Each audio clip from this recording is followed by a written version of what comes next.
Alors, pour bien répondre à nos questions, puisque vous nous avez envoyé quelques selfies, nous avons le plaisir de recevoir Séverine sur ce plateau. Bonjour Séverine. Bonjour. Séverine Nimes. Oui. Voilà, on peut le dire comme la ville, finalement. Nimetz. Nimetz. Voilà, bon, d'accord. On prononce toutes les lettres. Il faut faire attention. Il y a peut-être une ville qui s'appelle Nimetz. Nimetz, oui, tout à fait. Alors, mais ce n'est pas la ville qu'on va visiter aujourd'hui, on va visiter Toulouse avec vous. Vous êtes gritter, gritterine, est-ce qu'on peut féminiser Gritter. Gritter. Aussi bien au féminin qu'au masculin gritter. Parfait, impeccable. Alors, on va parler donc de votre activité de gritter juste après ce petit sujet. Ben, ça fait déjà tout. Ça, c'est une bonne chose déjà. Visiter une ville gratuitement, ça fait plaisir. On est en 2019, on se dit où il n'y a presque plus que l'air qui n'est pas payant. Alors, Séverine, parlons de cette activité de gritter. D'abord, est-ce qu'on peut recontextualiser la naissance de cette activité? On l'a vu, c'était aux États-Unis. Alors, c'est né effectivement à New York en 92. Donc, c'est une New-Yorkaise qui voulait donner une meilleure image de sa ville. Parce que dans ces années-là, New York était vue comme dangereuse, tentaculaire. Et elle voulait donner une meilleure image aux touristes de sa ville. Donc avec des amis, elle a créé Big Apple Gritter. Et via cette association, ils proposaient bénévolement des visites de New York pour les touristes de passage. Et après, effectivement, c'est devenu un phénomène mondial, puisqu'aujourd'hui, on le retrouve partout. Et beaucoup en France depuis les années 2000, où ça se développe dans les grandes villes, mais aussi dans les territoires ruraux. Question peut-être pas simple comme ça, mais si je vous demande de définir un gritter. Donc un gritter, comme on a vu dans le reportage, ça veut dire hôte en français ou celui qui reçoit. Et ça sera donc une personne passionnée de sa ville qui aime la faire découvrir, qui aime aussi les gens, donc qui va prendre de son temps, de 2 heures à toute une après-midi, pour faire découvrir la ville aux touristes de passage, comme il ferait avec un ami. Donc c'est une visite hors des sentiers battus, qui est authentique, qui est originale. C'est souvent des quartiers aussi qui ne sont pas forcément les quartiers préférés des touristes. Ça peut être des quartiers plus populaires. Et c'est faire visiter, notamment pour Toulouse, donc je parle de Toulouse, mon Toulouse à moi, le Toulouse que j'aime, les petites adresses que j'apprécie, où je vais régulièrement. C'est montrer aux touristes une ville à travers le regard du glitter. Grégoire Gibault est donc notre chroniqueur aujourd'hui, notre kiné. Ça va, Grégoire? Ça va très bien, ça m'intéresse beaucoup en fait. En fait, ma question, pour vous faire un peu participer, n'hésitez pas si vous avez des questions, et également pour Séverine. Comment visitez-vous une ville, vous, par exemple? Eh bien, en fait, je suis pas du tout gritter, mais ça m'intéresse parce que moi, quand je vais dans une ville, je cherche pas du tout à voir les lieux touristiques. Ce que j'aime, c'est mettre ma musique et puis marcher dans les rues. Et vraiment aller un peu à l'instinct. Et parfois, je tombe sur des musées, parfois, je tombe sur des jardins. Et j'aime en fait vraiment m'imprégner de l'ambiance de la ville. Alors que la dernière fois, j'étais à Londres cet été et je suis pas allé voir Big Ben, je suis pas allé voir la relève de la Garde. Ça prend du temps. Mais vraiment, je me suis perdu dans les rues et j'ai adoré ça. Et finalement, j'ai eu mon expérience de Londres à moi. Et donc, ma question est pour Séverine, c'est de savoir, vous, en tant que gritter, est-ce que du coup, votre expérience change en fonction de la personne que vous ôtez, que vous grittez, que vous accompagnez? C'est mignon ce que vous dites. On peut dire la personne qu'on grite, voilà. C'est ce qu'on dit. Donc moi, j'ai des quartiers que j'aime bien, donc notamment le quartier où j'habite ou les quartiers où j'ai habité. Donc, de manière générale, je préfère visiter ces quartiers-là. Mais après, oui, je m'adapte. S'il y a des personnes qui me disent qu'elles aiment bien le street art, on va aller voir le street art toulousain. D'autres qui me disent qu'ils préfèrent aller découvrir des petits cafés culturels, on va aller découvrir les cafés culturels que j'aime bien. Donc je m'adapte à la fonction, en fonction de la demande des visiteurs. Alors ça veut dire quoi? Ça veut dire que vous êtes vous-même force de proposition en disant moi je ne peux vous faire visiter que ce quartier-là, ou en fait vous vous adaptez aux visiteurs? Un petit peu des deux. Parmi tous les gritters toulousains, on a chacun notre spécialité. Il y en a qui vont plus aimer, par exemple, la culture occitane, d'autres le sport, d'autres l'architecture. On a chacun un petit peu nos sensibilités. Et puis, donc, le visiteur peut choisir un gritter en fonction de sa sensibilité, de sa personnalité. Mais après aussi, on s'adapte complètement. Moi, ça m'est arrivé qu'on me demande est-ce que tu peux faire visiter à Toulouse à vélo? Donc, j'ai fait visiter à Toulouse à vélo. Ça m'est arrivé qu'on me demande de faire un guide plutôt sur la culture occitane. Donc, je les ai amenés dans des lieux autour de la culture occitane à Toulouse. Donc, on s'adapte aussi en fonction des visiteurs, des demandes. Principalement, ce sont les touristes francophones qui font appel à vous? On a beaucoup de touristes francophones, mais également des étrangers. Moi, ça m'est arrivé de faire visiter dernièrement à des Israéliens, des Américains, une Polonaise, une Russe même. Donc vraiment de tout. Mais des gens qui parlent français alors? Parce que vous Seulement parlez occitan. Les Russes parlent que occitan, je crois. À moins que vous soyez polyglotte, peut-être. Alors moi, je parle français, je me débrouille en anglais, donc je peux faire visiter tout oui, en anglais. ouais, en anglais. Voilà, l'anglais, beaucoup de personnes aussi de l'Europe parlent anglais. Et après, parmi tous les greeters toulousains, on a plein de langues qui sont parlées. Une personne qui parle occitan, on a le russe aussi qui est parlé, l'espagnol. Donc effectivement, le visiteur, s'il ne parle pas anglais ou français, il va plutôt choisir un greeter qui peut communiquer dans sa langue. Combien de temps dure une visite? Alors en général, c'est minimum 2 heures, Okay. mais après ça peut durer toute une après-midi. Moi, ça m'est arrivé aussi que ça se passe très bien et donc je les ai revus 2-3 jours après, avant qu'ils quittent Toulouse.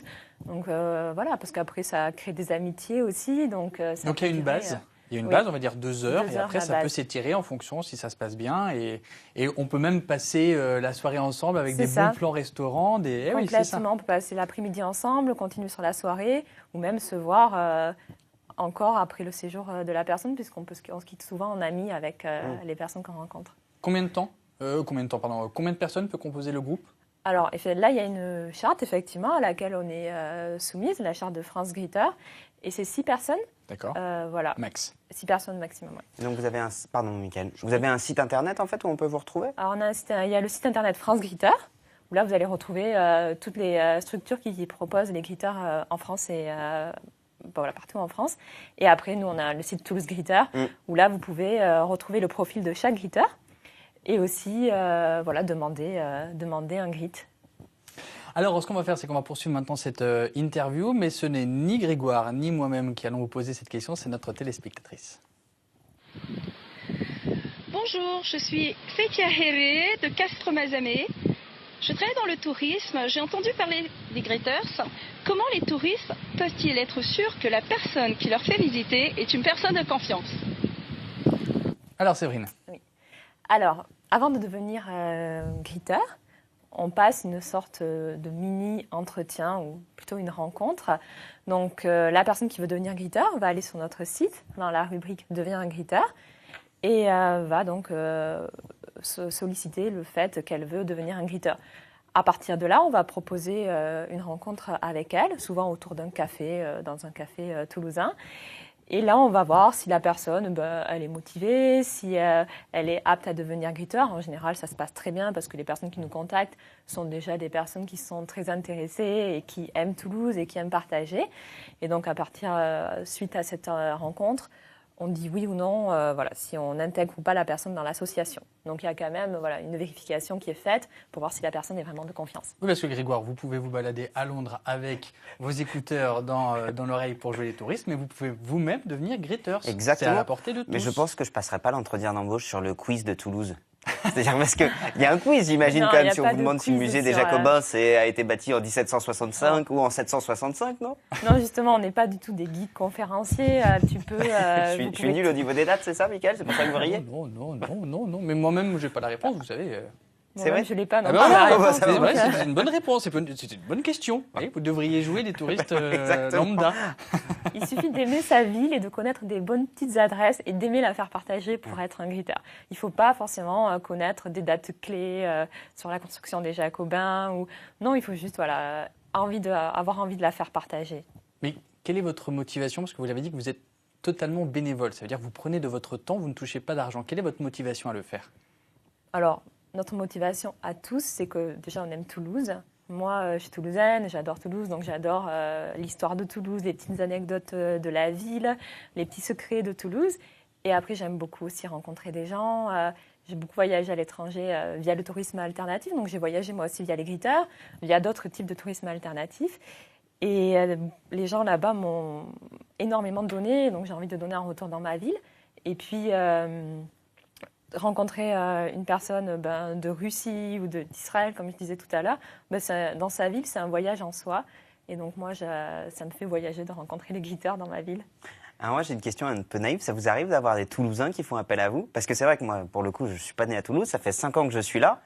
Et parfois, je me rends compte qu'en fait, que j'ai jamais vraiment pris le temps d'aller chercher ces petites anecdotes. Parce qu'on se dit, moi, j'habite là, ça viendra comme ça viendra. Au contraire, je pense que c'est même plus efficace comme ça. Oui, non, mais c'est une très bonne remarque parce que ça nous arrive régulièrement que, par exemple, samedi prochain, j'ai un grit avec une Autrichienne qui habite Toulouse depuis quelques mois avec son copain et qui veut visiter Toulouse avec des gritteurs parce qu'elle ne connaît pas la ville, elle s'y est installée. Et voilà, elle a envie d'apprendre à la connaître, de rencontrer des gens. Et donc, c'est aussi, effectivement, quand vous habitez Toulouse, une façon de découvrir votre ville et de rencontrer des gens dans votre ville que vous venez d'intégrer. Alors, pour l'instant, tout est beau, tout est rose, tout est gentil, tout est sympa. Bon, sauf qu'il y a un petit caillou dans la chaussure quand même. Et oui, parce qu'avant, les gritters faisaient partie de l'Office du tourisme. Plus maintenant. Alors, on fera le point avec vous juste après avoir vu ce reportage de Marie Martin et Eric Foissac. Sonia et Maxime sont des greeters. Quelques heures par mois, ils font visiter leur ville gratuitement à des touristes. Pendant 4 ans, le Greet à Toulouse a été pris en charge par l'Office de tourisme qui gérait le site internet et les réservations. Mais la ville a décidé de mettre fin à ce soutien, d'où une certaine panique. Ça nous facilitait la tâche parce qu'on n'avait plus qu'à aller consulter nos mails, répondre oui, non, on est disponible ou pas. Et c'est tout. Et après, organiser le rendez-vous avec le touriste et passer du bon temps avec. Pour la mairie de Toulouse, il ne s'agit en aucun cas d'un abandon. Il y aura même une transition jusqu'à la fin de l'année. Mais les greeters doivent prendre leur envol. Pas de volonté évidemment de scission avec les greeters, au contraire, nous les avons portés, nous continuerons à les porter. L'idée est plus qu'ils soient indépendants dans la logique plutôt associative, c'est-à-dire c'est maintenant une communauté d'environ 40 personnes. Et c'est vrai que pour nous, ça serait normal que ce ne soit pas fusionné dans la mission de service public de l'Office de tourisme, mais bien dans une mission associative propre aux greeters. G-R-E-E-T. Partout ailleurs, les greeters sont en effet constitués en association. C'est ce qui va se passer à Toulouse. Objectif, l'autogestion. Il est vrai qu'il y a beaucoup de choses qui vont s'ajouter au travail existant. Et toutes ces questions-là, il faut les poser, il faut se réunir, il faut trouver aussi des gens qui ont du temps. Je pense que c'est faisable, mais oui, c'est un tout nouveau départ. Un peu déçus, la plupart des greeters toulousains ne souhaitent pourtant pas abandonner ce tourisme différent qui a sa place hors des circuits officiels. Alors, qu'en est-il aujourd'hui, ma chère Séverine? Alors, aujourd'hui, on appartient à une association, donc l'association Toulouse Greeters, depuis 2017. Mais en fait, les greeters de Toulouse ont été créés en 2013, effectivement, à l'initiative de l'Office du tourisme à la base. Il y a encore beaucoup d'endroits en France où ça appartient à l'Office du tourisme. Mais en 2017, comme c'était dit dans le reportage, l'Office du tourisme a décidé de demander aux greeters de se monter en association. Effectivement, au début, ça n'a pas été très bien compris par les greeters de Toulouse. Mais au final, on a fait des réunions avec l'Office du tourisme et on a compris leur volonté. Ils nous ont accompagnés à nous monter en association. Pendant plus d'1 an, ils nous ont laissé utiliser le site internet qu'ils avaient créé, eux, avec leur hébergement. Donc vraiment, on a été très bien accompagnés. Et aujourd'hui, on est complètement associatif. On a notre propre site internet qu'on a créé nous, notre propre page Facebook. Voilà, il y a eu quand même un accompagnement qui a été fait très bien par l'Office du tourisme. Et pour les nouveaux greeters, ils sont aussi là. C'est vous qui prenez le relais finalement avec les associations? Nous, aujourd'hui, oui, voilà, on est association complètement. On appartient à France Greeters. Et voilà, on est indépendant de l'Office du tourisme. Donc, c'est aussi bien parce que c'est nous qui gérons effectivement les demandes de grit. C'est nous qui gérons comment on va distribuer les grits aux greeters. Alors qu'avant, c'était l'Office du tourisme qui faisait ça. On est plus indépendant aujourd'hui. Oui, alors, dernière question qui fâche un peu. Oui. Comment est perçu le greeter dans le domaine touristique ? Alors, les guides touristiques ne voient pas forcément les greeters d'un très bon œil. Parce que ça peut être considéré comme une concurrence, oui. Puisqu'effectivement, si des touristes vont faire gratuitement une visite de la ville avec un greeter, ça peut être considéré comme une concurrence. Moi, je ne le vois pas comme ça. Moi, je le vois plutôt comme des activités qui sont complémentaires. puisqu'on ne va pas du tout être forcément sur les mêmes quartiers, forcément sur les mêmes thématiques. Et puis même moi, quand je fais des grids, souvent j'invite les visiteurs à faire une balade avec l'Office du tourisme s'ils sont intéressés plus par un sujet vraiment précis, qui veulent vraiment des informations historiques précises que moi, je ne peux pas leur apporter. Donc je pense qu'on est vraiment complémentaires et pas concurrents. Faites-nous un peu rêver là avec vos idées de guide, de visite à Toulouse. Qu'est-ce que vous aimez montrer, vous? Alors moi, j'aime bien Saint-Cyprien, parce que c'est le quartier dans lequel j'ai vécu plusieurs années. Vraiment un quartier où il y a plein de choses à dire d'un point de vue historique, avec les bords de Garonne, le jardin Raymond VI, avec la place de l'Estrapade, où il y a plein de petits restaurants, de petits salons de thé ou café qui sont très bien.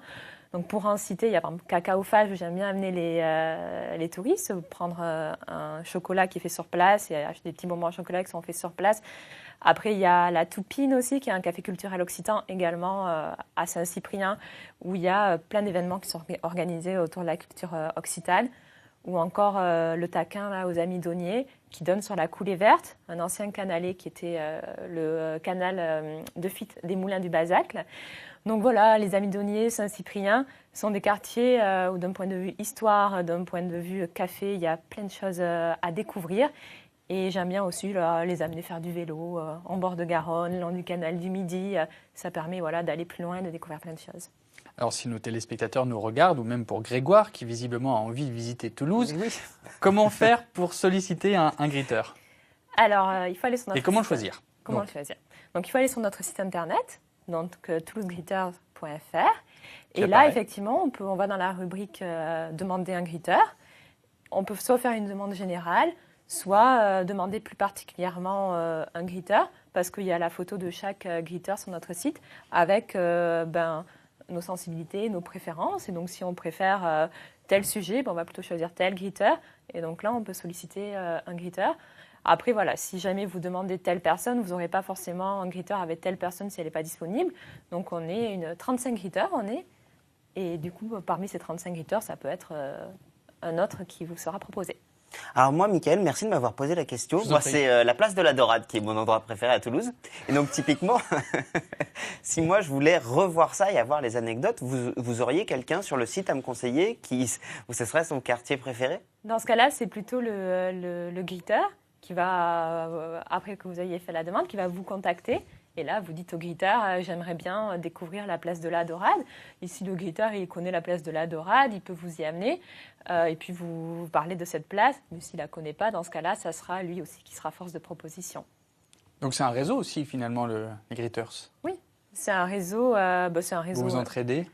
Alors déjà, oui, c'est un réseau mondial avec tous les griteurs du monde et un réseau français. Et après, parmi les griteurs toulousains, oui, on s'entraide, on se connaît tous, on se fait régulièrement des apéros, des restos.